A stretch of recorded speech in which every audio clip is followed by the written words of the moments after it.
हरे कृष्णा। निर्जला एकादशी। निर्जला यानी यह व्रत बिना जल ग्रहण किए और उपवास रखकर किया जाता है। इसलिए यह व्रत कठिन तप और साधना के समान महत्व रखता है। इस व्रत को भीमसेन एकादशी या पांडव एकादशी के नाम से भी जाना जाता है। पौराणिक मान्यता है कि 5 पांडवों में से एक भीमसेन ने इस व्रत का पालन किया था और वैकुंठ को गए थे, इसलिए इसका नाम भीमसेनी एकादशी भी पड़ गया। इस व्रत में जल ग्रहण नहीं किया जाता, यानी निर्जल रहकर व्रत का पालन किया जाता है। यह व्रत मन को संयम में रखना सिखाता है और शरीर को नई ऊर्जा देता है। लेकिन हम ये भी कहना चाहेंगे, निर्जला उपवास रखने वाले सभी भक्तों को अपने स्वास्थ्य और अपनी शारीरिक क्षमता के अनुसार ही इस व्रत को निर्जला रखना चाहिए।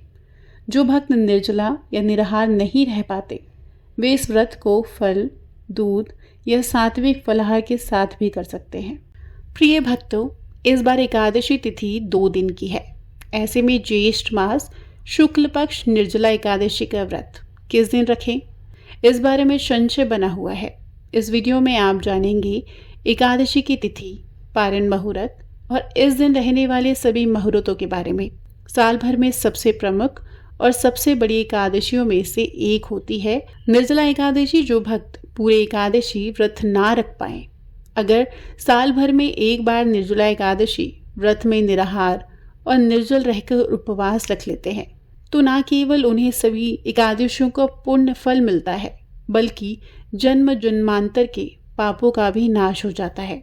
निर्जला उपवास करने वाले सभी भक्तों को अपने स्वास्थ्य और अपनी शारीरिक क्षमता के अनुसार ही इस व्रत को निर्जल रहना चाहिए। जो भक्त निर्जला या निराहार नहीं रह पाते, वे इस व्रत में जल, फल और दूध का या सात्विक फलाहार का सेवन भी कर सकते हैं। इस बार 6 जून दिन शुक्रवार को सुबह यानी तड़के 2:16 से एकादशी तिथि प्रारंभ होगी और एकादशी तिथि का समापन होगा 7 जून शनिवार को सुबह 4:47 पर। यानी 6 जून शुक्रवार को पूरा दिन एकादशी तिथि रहेगी और 5 जून गुरुवार को दशमी तिथियों के नियमों का पालन किया जाएगा।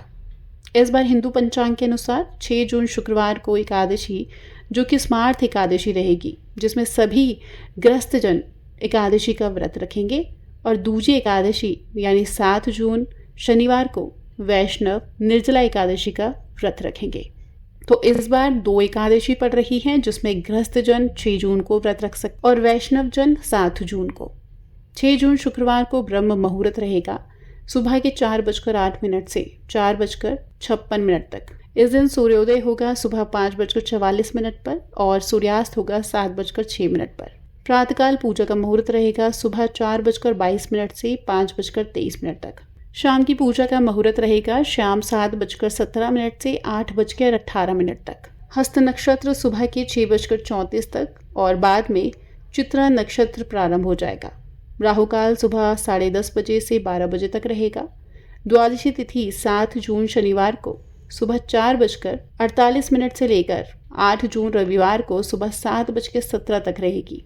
हरिवासर का समय द्वादशी तिथि लगते ही शुरू हो जाता है और हरिवासर के समय में भूलकर भी उपवास नहीं खोलना चाहिए। इस बात का जरूर ध्यान रखें, अन्यथा व्रत पूर्ण नहीं माना जाता है। 7 जून शनिवार को ब्रह्म मुहूर्त रहेगा सुबह 4:08 से लेकर 4:56 तक। इस दिन सूर्योदय होगा सुबह 5:44 पर और सूर्यास्त होगा 7:07 पर। प्रातःकाल पूजा मुहूर्त रहेगा 4:22 से 5:23 तक। गोधूली मुहूर्त शाम 7:16 से 7:36 तक रहेगा। राहुकाल सुबह 9 बजे से 10:30 तक रहेगा। हरिवासर का समय 6 जून शुक्रवार को सुबह 11:25 पर समाप्त होगा। ध्यान रखिएगा, इस बार 6 जून शुक्रवार को भद्रा भी लगेगी। भद्रा दोपहर 3:31 से लेकर अगले दिन यानी 7 जून को 4:47 तक रहेगी और भद्रा का वास पाताल लोक में रहेगा। अब जो लोग 6 जून शुक्रवार को निर्जला एकादशी का उपवास रखेंगे, उन्हें 7 जून शनिवार को दोपहर 1:44 से 4:31 के बीच में अपना व्रत खोलना होगा, यानी पारण करना होगा।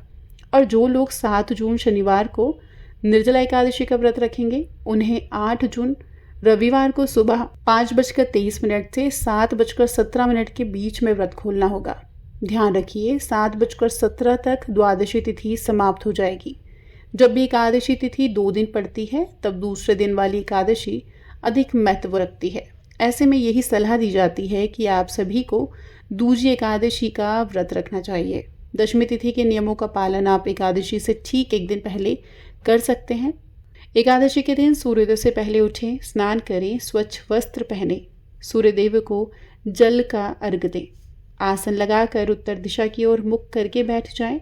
स्थान को और सामग्री को पवित्रीकरण करें या गंगा जल से छींटे दें। भगवान की प्रतिमा की स्थापना करें, घी का दिया जलाएं और धूप जलाएं। हाथ धोएं और जल से आचमनी करें। मंत्र बोलें, ओम केशवाय नमः, ओम नारायण नमः, ओम माधवाय नमः। तिलक करें, मोली बांधे, व्रत का संकल्प लें। भगवान श्री हरि की पूजा करें, उन्हें फल फूल निवेद आदि अर्पित करें। तिलक लगाएं, धूप दीप दिखाएं और दक्षिणा रखें। भगवान को प्रणाम करें।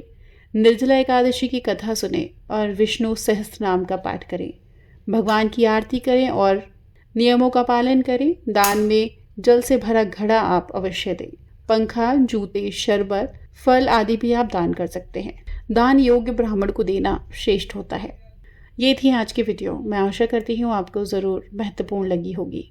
अगर ज़रा से भी वीडियो आपको महत्वपूर्ण लगी हो तो एक लाइक ज़रूर कीजिएगा। चैनल को सब्सक्राइब करके हमारे इस परिवार का हिस्सा बनिएगा। जाते जाते कमेंट बॉक्स में हरे कृष्णा अवश्य लिखिएगा। धन्यवाद।